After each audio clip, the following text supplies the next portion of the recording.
주의 전에 올라오신 여러분을 주님의 이름으로 축복하고 환영을 드립니다.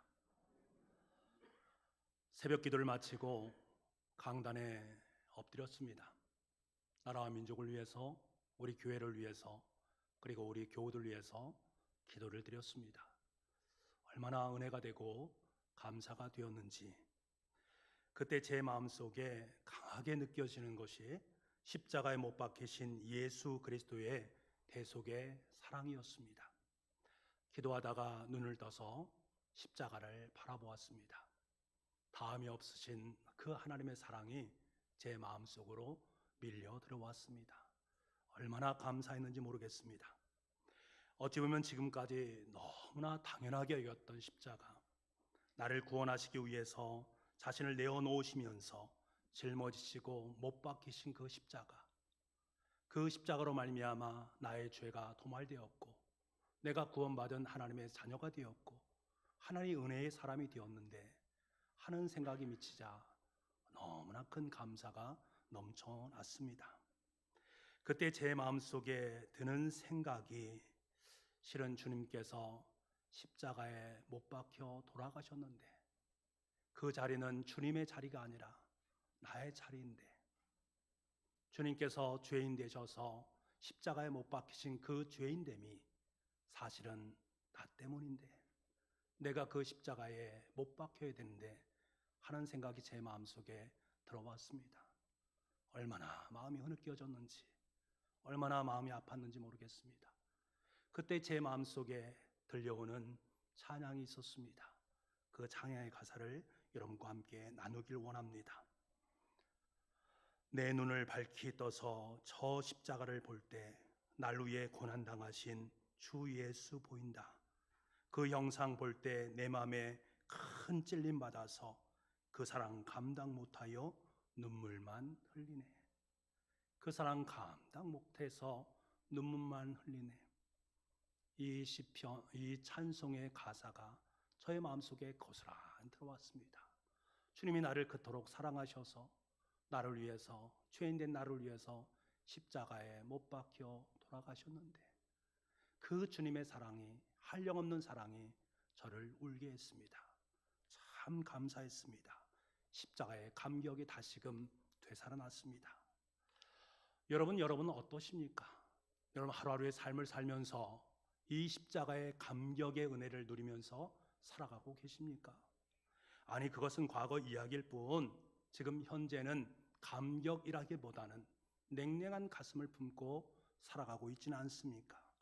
그 냉랭한 마음으로 한 주 한 주 주일 예배를 출석하기에 급급한 신앙생활은 하고 있지는 않는지, 한때는 주님의 십자가만 생각하면 가슴이 뛰고 눈물이 펑펑 흘렸었는데 그 십자가가 이제 그러한 십자가로 경험되어지지 아니하고 단순히 하나의 무거운 짐으로 여겨지는 그 마음은 여러분 가운데 없는지, 우리는 쉽게 주님께서 나를 구원하시기 위해서 십자가에 못 박히셨다, 나의 모든 죄를 대속해 주셨습니다, 나는 그 예수님을 믿습니다 라고 고백합니다. 그런데 생각해 보면 우리의 구원이 거저 주신 것이 아님을 우리는 잘 알고 있습니다. 하나님께서 자기 아들을 죽게 하심으로 죽음도 보통의 죽음이 아니라 가장 처절하고 가장 수치스럽고 가장 혐오스러운 십자가상에 못 박히시는 그 죽음을 통해서 그것을 이루셨습니다. 그 이유가 무엇일까?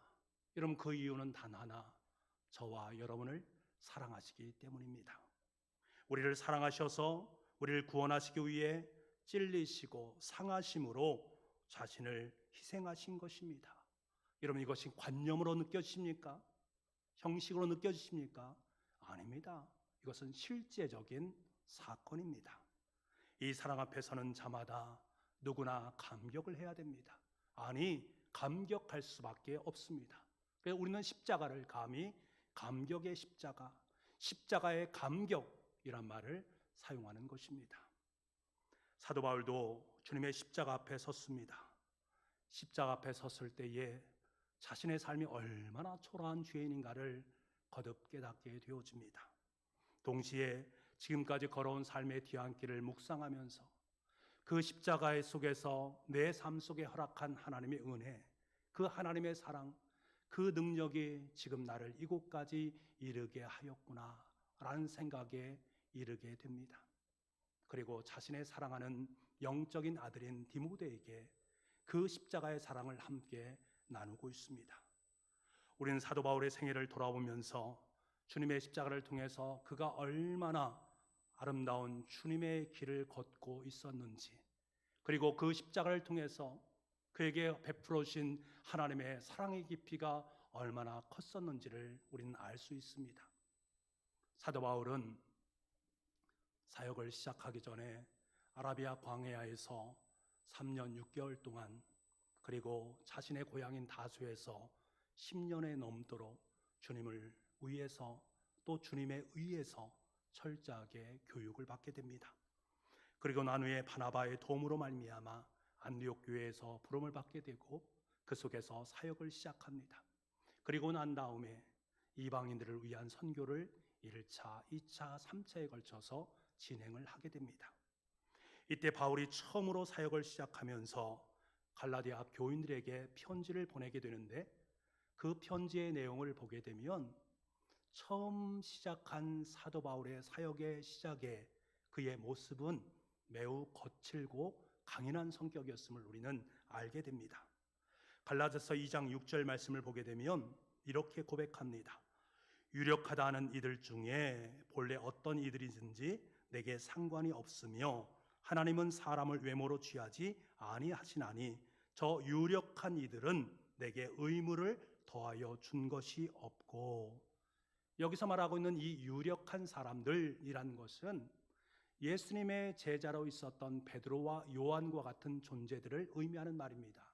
그러니까 이 말 속에는 이런 유명한 예수님의 제자들이 자신에게 보태준 것이 뭐가 있느냐, 자기에게 보태준 것이 하나도 없다라고 말하는 뉘앙스가 이 말 속에 담겨져 있습니다.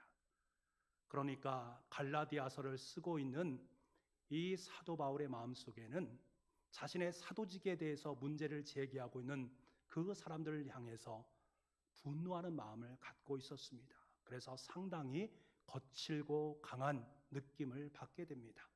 사역의 초기는 그랬다라는 것들이지요. 그러다가 예수님을 믿은 지 꽤 세월이 흘러갑니다.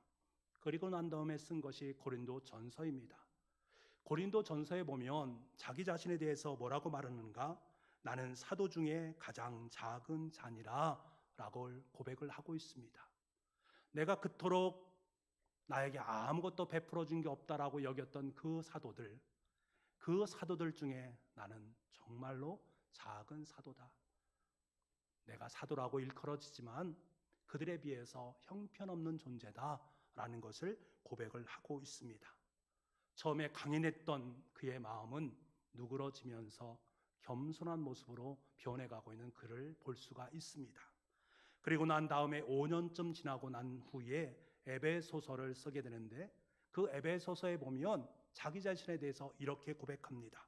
에베소서 3장 8절 말씀에 모든 성도 중에 지극히 작은 자보다 더 작은 나에게.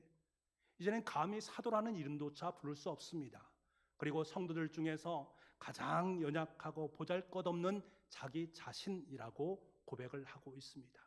그리고 난 후에 인생의 말년에 쓴 목회서신인 디모데 전서에서는 참으로 놀라운 고백을 합니다. 오늘 본문의 말씀 15절 말씀에 보니까 죄인 중에 내가 괴순이라 라고 말합니다. 철저하게 자기 자신을 부정하고 있는 그의 모습을 만나게 됩니다. 그는 처음에 강하고 날카로운 성격에서 점차 약하고 겸손한 모습으로 변해가고 있습니다. 자신은 감히 사도라는 칭함을 받을 힘조차 없는 존재입니다. 성도들 중에서 가장 연약한 존재입니다. 죄인 중에 가장 큰 죄인, 괴수에 불과한 존재라고 자기 자신을 고백하고 있습니다. 바울은 나이가 들면 들수록 하나님과 사람 앞에서 얼마나 겸손한 존재로 변해가고 있는가를 볼 수가 있습니다. 어떻게 그가 이렇게 변해갈 수 있었을까? 그 중심에는 바로 십자가가 있었습니다. 그는 늘상 십자가 앞에 섰습니다. 십자가 앞에서 십자가를 체험하고 경험하고 난 후에 그의 삶의 자리가 점점 변화된 것입니다. 여러분, 우리에게 무엇보다 중요한 것이 바로 이것입니다. 우리가 이 땅에서 아무리 도덕적인 삶을 산다 할지라도, 신앙적으로 헌신된 삶을 산다 할지라도 십자가 앞에 서서 십자가의 참된 의미를 발견하게 되면 자신이 바로 십자가에 못 박힐 장본인이다라는 사실을 인지하게 됩니다. 자신이 죄인이라는 사실을 깊이 깨달으면 깨달을수록 그는 다시 한번 그리스도의 십자가만이 내 삶 속에 유일한 소망인 것을 깨닫게 됩니다. 왜 그런가? 십자가는 내 자신이 죄인일 뿐만 아니라 동시에 그러한 죄인들을 대신해서 죽으신 대속의 사랑이 그 속에 담겨져 있음을 알기 때문입니다. 그래서 사도 바울은 고린도 교회를 향해서 편지를 쓰면서 이렇게 고백합니다. 고린도전서 2장 2절 말씀에 그의 고백입니다. 내가 너희 중에서 예수 그리스도와 그가 십자가에 못 박히신 것 외에는 아무것도 알지 않기로 작정하였습니다. 사도 바울은 마음속에 작정했습니다. 예수 그리스도, 그 예수 그리스도가 짊어지신 십자가 외에는 나는 알지 않겠습니다 라고 말합니다. 십자가를 체험하고 경험하고 나니까 다른 것들은 그렇게 중요하게 여겨지지 않은 것입니다. 그 은혜 앞에 침잠되니 십자가가 가장 중요한 것임을 깨달았던 것이지요. 여러분, 주님께서 못 박히신 십자가, 그 십자가를 여러분 어떻게 생각하십니까? 과연 여러분은 그 십자가를 알고 계십니까? 우리는 십자가를 안다라고 말을 할 수가 있습니다. 그런데 생각해 보시기 바랍니다. 십자가를 알긴 아는데 십자가에 관해서 알고 넘어갈 때가 종종 있다라는 것을 우리는 알게 됩니다. 우리는 십자가의 진리에 사로잡히지 않고서도 얼마든지 십자가에 관해서, 십자가에 대해서 지식으로 알 수가 있습니다. 나는 십자가를 알고 있다라고 고백할 수 있는 것이지요. 하지만 여러분, 이것이 실제로 십자가를 아는 것입니까? 십자가를 안다라는 것은 그 십자가 속에 담겨져 있는 두 가지의 중요한 메시지를 삶을 통해서 직접 체험하는 사람만이 십자가를 안다라고 말할 수 있습니다.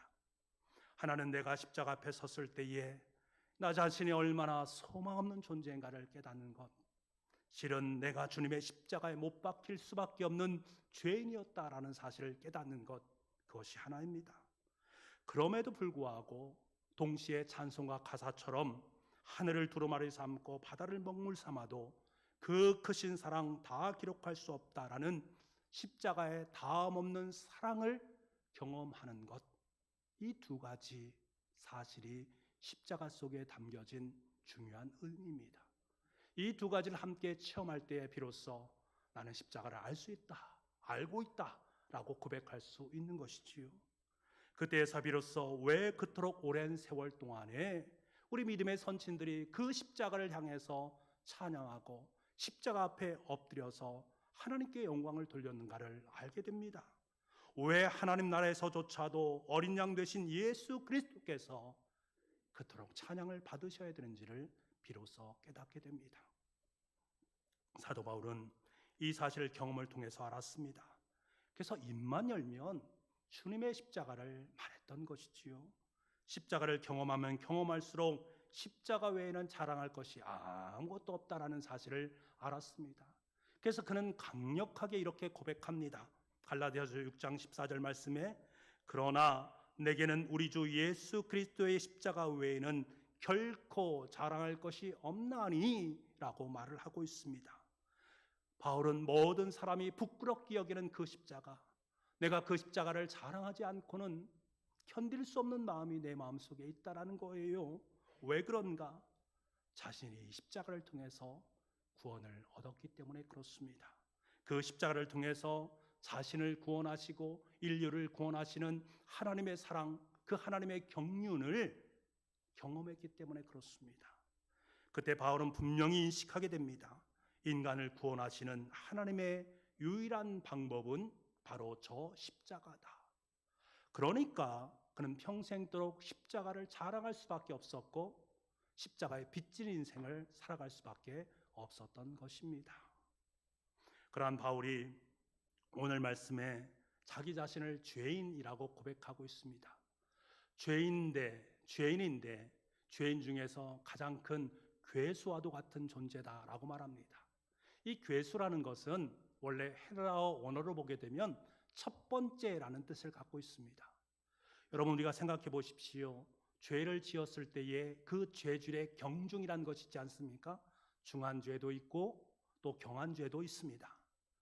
만약에 하나님께서 우리 인생의 모든 사람 한 사람 한 사람의 죄를 경중을 따진다면, 그래서 하나님께서 첫 번째부터 시작해서 쭉 우리의 사람들의 죄의 경중에 따라서 사람들을 세운다면 아마 자기는 제일 첫 번째 자리에 있는 존재다라는 것을 고백하는 것입니다. 그러니까 자신은 가장 흉악한 죄인이다라고 고백을 하는 것입니다. 그렇기 때문에 자신에게는 전혀 소망이 없다라는 거예요. 이 죄의 문제 때문에 정말로 자신은 소망이 없다라는 거예요. 그런데도 불구하고 놀라운 반전이 일어나게 됩니다. 16절 말씀에 그러나라는 말씀으로 시작됨으로 말미암아 그의 인생이 완전하게 바뀌는 모습을 보게 됩니다. 16절 말씀입니다. 16절 말씀. 그러나 내가 긍휼을 입은 까닭은 예수 그리스도께서 내게 먼저 일체 오래 참으심을 보이사 후에 주를 믿어 영생 얻은 자들에게 본이 되게 하려 하심이라. 이 그러나라는 말은 앞에 있는 말을 뒤집는 말 아니겠습니까? 역전될 때 사용하는 단어가 그러나라는 말입니다. 바울은 십자가 앞에 죄인으로 섰습니다. 죄인도 가장 중한 괴소로 십자가 앞에 섰습니다. 그런데 하나님께서는 그를 긍휼히 여겨주셔서 그 십자가의 능력으로 그를 구원해 주셨습니다. 십자가의 능력을 통해서 다함없는 하나님의 사랑을 경험했던 것입니다. 그렇다니 그의 마음속에 얼마나 큰 감격과 감동이 밀려오겠습니까? 여러분, 사도 요한은요 이것을 이렇게 고백합니다. 요한일서 4장 10절 말씀에 이렇게 사도 요한은 이런 상황을 이렇게 고백합니다. 사랑은 여기 있으니 우리가 하나님을 사랑한 것이 아니요 하나님이 우리를 사랑하사 우리 죄를 속하기 위하여 화목제물로 그 아들을 보내셨음이라. 여러분, 주님의 십자가의 위대함이 바로 여기에 있습니다. 이것이 바로 속죄의 은총입니다. 예수님께서 친히 화목제물이 되셔서 십자가의 죽으심으로 말미암아 우리의 모든 죄가 속해졌습니다. 근데 정말 중요한 것은 이 속죄의 은총으로 말미암아 하나님과 인간 사이의 만남이 이루어졌다라는 사실입니다. 그러니까 십자가 안에서 하나님의 사랑과 인간의 죄가 함께 만날 수 있는 그러한 놀라운 기적의 역사가 이루어지게 되었다라는 말입니다. 결코 함께할 수 없는 둘 사이의 간극이, 사랑이 여기 있으니, 다시 말하면 하나님의 십자가의 사랑이 여기 있으니 그 여기 있는 십자가의 사랑에 우리 인간이 함께 참여할 수 있게 되었다. 이것이 기적 중에 기적이라는 거예요. 제가 여러분께 속죄에 대한 것들을 영어로 설명해 드린 적이 있습니다. atonement라는 말씀입니다. at이라는 것은 장소를 나타내는 전치사 아니겠습니까? 그리고 one, 하나의 장소, month, 뭐뭐를 머무르는 상태. atonement, 이 속죄라는 말을 파싱하면, 다시 말하면 어떤 한 장소에 머물러 있는 상태다라고 말씀을 드렸습니다. 이 말은 무슨 말입니까? 원래 인간은 거룩한 하나님과 절대로 함께할 수 없습니다. 우리는 거룩하지 않기 때문에 그렇습니다. 그런데 거룩하신 예수 그리스도께서 우리의 모든 거룩하지 않은 죄된 것들을 다 품에 품으시고 우리를 십자가 앞으로 초대하였습니다. 그 십자가에서 우리의 모든 죄가 깨끗하게 씻음 바 되어짐으로 말미암아 우리는 거룩한 백성이 되었습니다. 그러므로 말미암아 하나님과 우리 사이에 한 장소에 머물러 있는 상태가 되었습니다. 이것이 기적이라는 거예요. 무엇을 통해서? 예수 그리스도라는 십자가를 통해서 하나님의 다함이 없는 사랑과 죄된 인간이 십자가에서 조우할 수 있게 되었습니다. 그래서 구원의 역사가 이루어지게 된 것입니다. 이것이 바로 속죄의 의미요, 이것이 바로 십자가의 궁극적인 은혜인 것입니다. 여러분, 십자가는 당시에 중죄인이 죽어야 될 형틀이었습니다. 십자가 하면 생각나는 것이 엄청난 핍박으로서의 죽음, 그리고 처형을 상징하는 것이기 때문에 모든 사람들이 꺼리고 혐오하는 것입니다. 성경에서 봐도 나무에 달린 사람을 저주받은 죄인이다라고 규정을 하고 있습니다. 그런데 예수님께서 이 나무에 달리신 것입니다. 죄가 전혀 없으신 분이 십자가에 달리신 것이지요. 우리의 모든 죄를 대신 짊어지시고 속죄의 장소인 십자가로 올라가신 것입니다. 그러므로 말미암아 우리 인생 속에서 지긋지긋하게 여겼던 그 죄가 깨끗하게 나은 바 됐게 되었다라는 사실입니다. 이 크나큰 속죄의 수혜자가 누구였습니까? 바로 사도 바울이었습니다. 사도 바울은 죄인 중에 죄인, 괴수였습니다. 하나님께 도저히 올라갈 수 없는 상황 속에 놓여있는 그였습니다.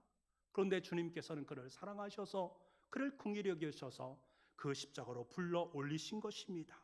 그의 죄를 용서해 주시고 그를 하나님의 사람으로 빚어주시는 놀라운 역사가 있었으니 그것을 체험하고 있는 사도 바울의 그 심정이 어떠한가를 우리는 알 수 있지 않겠습니까?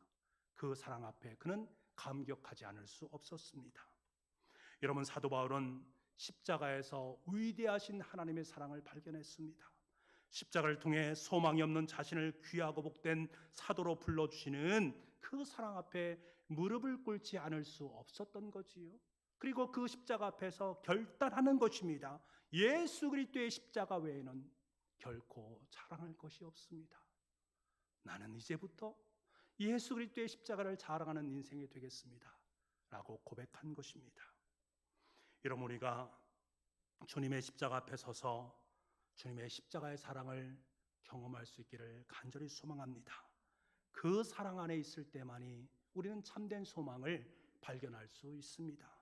그리고 죄인인 자신을 위해 죽으신 그 십자가 앞에서 하염없이 눈물을 흘릴 수밖에 없습니다. 그리고 고백하는 거지요. 사도 바울처럼 나도 십자가를 위해서 한평생 삶을 살겠습니다. 십자가 외에는 다른 것을 자랑하는 인생이 되지 않겠습니다. 결단하는 것입니다. 여러분, 지금까지 삶을 살아오면서 과연 무엇을 자랑하면서 사셨습니까? 여러분의 자녀들을 위해서, 여러분이 가지고 있는 성공, 내가 지금까지 얼마나 내 자신을 자랑했고, 우리 가정을 자랑했고, 우리 교회를 자랑했고, 다른 여타의 것들을 얼마만큼 자랑했습니까? 근데 그것이 여러분의 인생 속에 얼마나 큰 효험이 있었습니까? 주님은 말씀하십니다. 세상의 것을 자랑하는 인생이 아니라 하나님, 예수 그리스도의 십자가, 그것을 자랑하는 인생이 되거라. 볼 때마다, 우리 인생을 살아갈 때마다 다른 것을 자랑하는 인생이 되지 마시기 바랍니다. 오직 예수 그리스도의 그 십자가를 자랑하면서 그 십자가를 위해 살아갈 수 있는 저와 여러분 될 수 있기를 간절히 소망합니다. 사랑하는 북부가족 여러분, 오늘은 사순절 세 번째 주일입니다. 우리는 오늘 또 십자가 앞에 섰습니다. 행여라도 십자가 앞에서 나는 죄인인데, 내 죄는 괴수와도 같은 죄인데 라고 경험되지 않은 분이 계십니까? 혹시 십자가 앞에서 나를 용서하시고 그 괴수됨을 용서하시는 그 하나님의 사랑이 느껴지지 않는 분이 계십니까? 그분들에게 주님께서는 지금 말씀하십니다. 십자가에 소망이 없는 죄인들에게 주님은 말씀하십니다. 나는 아직도 너를 사랑한단다. 너를 향한 내 사랑은 지금도 변함이 없단다. 그 사랑이 바로 여기 십자가에 있단다. 그 십자가를 바라보아라 라고 말씀하십니다. 여러분, 하나님께서 자신의 아들을 십자가에 내어주시기까지 그 하나님의 마음이 얼마나 아프셨겠습니까? 하나님께서 우리에게 바라시는 것이 대체 무엇이기에 자신의 가장 사랑하는 그 아들을 십자가에 못 박으셔야만 했습니까?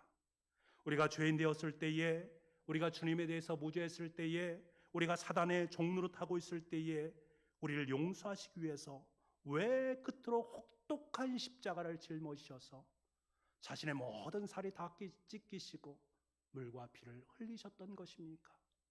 도대체 그 이유가 무엇입니까? 이에 대한 해답을 주는 예화가 있어서 여러분께 잠시 소개하기를 원합니다. 항아리가 두 개가 있었습니다. 오른쪽에 있는 항아리는 깨끗한 항아리입니다. 왼쪽에 있는 항아리는 금이 가 있는 항아리였습니다. 주인은 오늘도 그 항아리를 지고 물을 풀어 갑니다. 물을 풀어 가면 금이 간 왼쪽에 있는 항아리, 물이 조금씩 셉니다. 집에 오면은 반밖에 남지 않습니다. 대신 완전한 항아리에는 물이 찰랑찰랑 흐르지 않고 꽉 차서 집에까지 옵니다. 그때 왼쪽에 있는 금이 간 항아리는 주인에게 너무나 미안한 마음이 듭니다.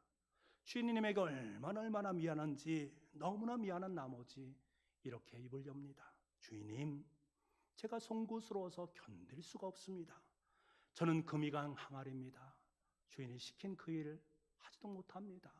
그러니까 주인님, 제발 저를 뒤로 하시고 금이 간 항아리 아니라 좋은 항아리, 깨끗한 항아리를 새롭게 구입하시면 되지 않겠습니다. 그렇게 좀 해주십시오 라고 말합니다. 그때 주인은 껄껄 웃으면서 이렇게 말을 합니다. 나도 내가 금 간 거 다 알고 있어. 그러나 나는 항아리를 바꿀 마음 전혀 없단다. 내가 물을 기르러 간 그 곳을 내가 한번 보기를 바란다. 금이 가지 않은 항아리가 있는 오른쪽은 아무런 생물도 자라지 않는 황무지가 되었지 않느냐. 반면에 내가 지나왔던 왼쪽을 한번 봐라. 내가 반쯤 금이 가서 물을 흘린 그 자리 위에 아름다운 꽃이 피었고 풀이 자라고 있지 않느냐. 금이 간 내 모습 때문에 많은 생명이 풍성하게 열매를 맺으며 자라고 있지 않느냐. 그러니 내가 너를 어떻게 버릴 수가 있겠느냐. 여러분, 바로 이것이 십자가의 구속의 은혜입니다. 여러분, 주님께서는 십자가 앞에 서 있는 저와 여러분에게 지금 말씀하고 계신 것입니다. 나는 내가 금 간 거 다 알고 있다. 너의 죄 알고 있고, 너의 못남 알고 있고, 너 인생 속에 있는 그 부족한 거 난 잘 알고 있다. 그래서 내가 십자가에 진 거야. 내겐 내가 필요하단다. 너를 통해서 이 땅에 풍성한 십자가의 계절을 이루기를 원한다. 너 그거 알고 있느냐? 너 그거 알고 있느냐? 라고 말씀하십니다.